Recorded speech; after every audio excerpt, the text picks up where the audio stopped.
Begini bro, tanggapan saya tentang pelaporan yang namanya akun mayor yang meminta mengelola isteri Bobby, Gubernur Sumatera Utara. Kalau kalian memang mau lapor, silakan aja, itu hal yang wajar, hak kalian lah. Tapi kan boleh dilihat dengan kacamata hukum, dasarnya apa? Saudara kami yang di Aceh itu mengeluarkan kata-kata yang tak seetis itu, dasarnya apa? Itu ada dasarnya, bukan nggak ada hujan, nggak ada angin, langsung mengeluarkan kata-kata itu, bukan itu maksudnya.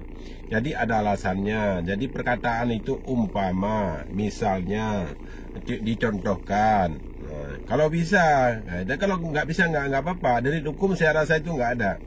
Kalaupun memang ada pihak hukum itu yang ingin menjerat akun yang namanya akun mayorat itu, memang saya rasakan agak lucu.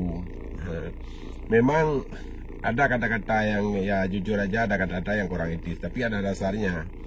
Kalau memang si akun mayor itu meminta kalau bisa, tapi kalian sudah melakukan hal-hal yang menghilang harga diri, menghilang martabat orang Aceh umumnya.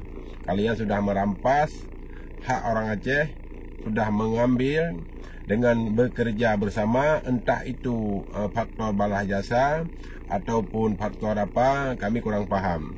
Yang jelas kami tahu siapa-siapa yang di belakang. Itu mungkin ada Luhut, kan ada Pak Tito, entah maksudnya itu mau balas jasa kepada bos-bos kalian. Kami itu kurang paham, itu kan hanya mereka-reka, dan kami tidak bisa final itu apa yang kalian inginkan, karena kami belum tahu apa yang ada terserat di dalam otak kalian dan dalam hati kalian. Kami kurang paham. Yang jelas perkataan saudara kami yang di Aceh itu, yang sekarang mungkin berdomisili di luar negeri, di Malaysia, mungkin itu ada dasarnya.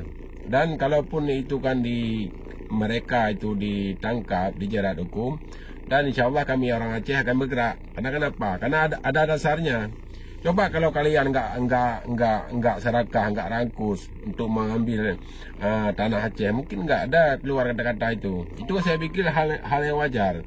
Kalau memang si Bobby itu kan mau melaporkan, disahkan kepada relawan, diberi surat kuasa untuk melaporkan, memang saya pikir itu hal yang bodoh yang sudah dilakukan. Bercerminlah kepada mertuamu kan, Jokowi. Walaupun kayak mana jahatnya Jokowi kan, berbohongnya Jokowi, penipunya Jokowi, tapi Jokowi itu kan masih punya akhlak, masih punya harga diri, masih memaafkan orang yang menyelekkan beliau. Nah, jadi bercontohlah ke situ, jangan sedikit mentang-mentang kamu anak orang hebat, anak orang yang terpengaruh di negeri ini, bisa seenaknya kamu menjerat orang. Jadi mungkin itu yang bisa saya sarankan. Memang itu ada dasarnya.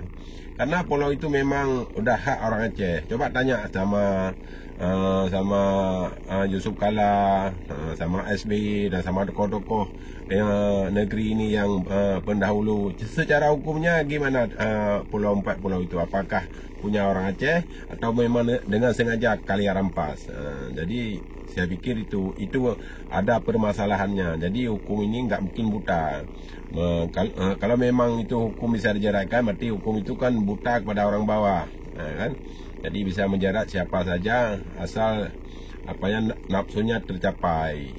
Dan saya lihat ini kan perubahan hukum di Indonesia ini udah agak jauh beda dengan dulu masa-masa mungkin mertuamu yang kelola negeri ini. Ini sekarang zaman Prabowo mungkin sangat bijak imbang yang dulu. Dan saya sangat respect kepada Prabowo dan kepada Bapak Prabowo.